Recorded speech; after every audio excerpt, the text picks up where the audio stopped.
नमस्कार, आशाच्या रसोईमध्ये तुम्हा सगळ्यांचं खूप खूप मनापासून स्वागत। आज मी तुम्हाला हिरवी खोबऱ्याची चटणी कशी बनवायची ते दाखवणार आहे, जी आपण इडली सोबत डोश्यासोबत खातो ती। तर इथे मी त्याच्यासाठी एक ओला नारळ किसून घेतलेला आहे बारीक, म्हणजे कापला एकदम बारीक तुकडे केले तरी चालतील। इथे 4 हिरव्या मिरच्या घेतलेल्या आहेत आणि इथे 4 लसूण पाकळ्या, थोडीशी कोथिंबीर घेतले आणि ही कढीपत्त्याची पानं आपल्याला फोडणीसाठी लागणार आहेत। मीठ लागणार आहे चवीपुरतं आणि मोहरी सुद्धा आपल्याला फोडणीसाठी लागणार। तर आता मिक्सरच्या भांड्यामध्ये आपण खोबरं आणि बाकीचं साहित्य टाकून घ्यायचं आहे। तर आता हे बाकी सगळं साहित्य मी ह्याच्यामध्ये टाकून घेतलंय। आता मीठ सुद्धा आपल्याला ह्यातच टाकायचं आहे आणि जर तुम्हाला फोडणी द्यायची नसेल, म्हणजे तेलाचा वापर नसेल करायचा, तरी सुद्धा ही एवढीच चटणी बनवली तरी चालते।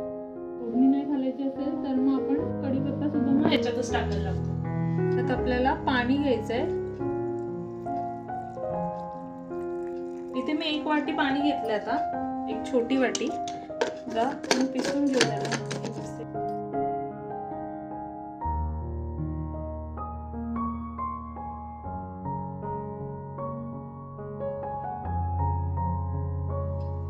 तर आता आपली चटणी आपण मिक्सर मध्ये वाटून घेतले।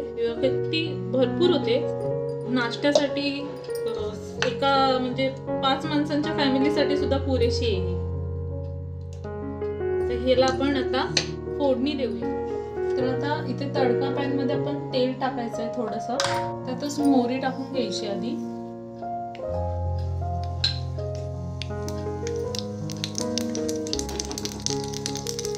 मोहरी तडतडायची अशी चांगली तडतडली ना, त्यात कढीपत्ता टाकायचा। कढीपत्ता ओला असतो म्हणून सावकाश टाकावा।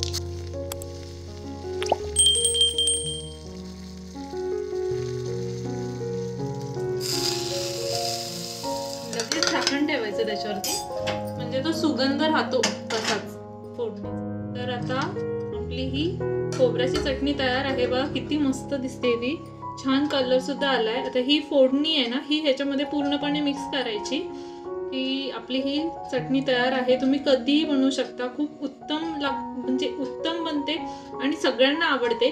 त्याच्यामुळे तुम्ही हा व्हिडिओ बघितला असेल तर अशी चटणी नक्की ट्राय करून बघा।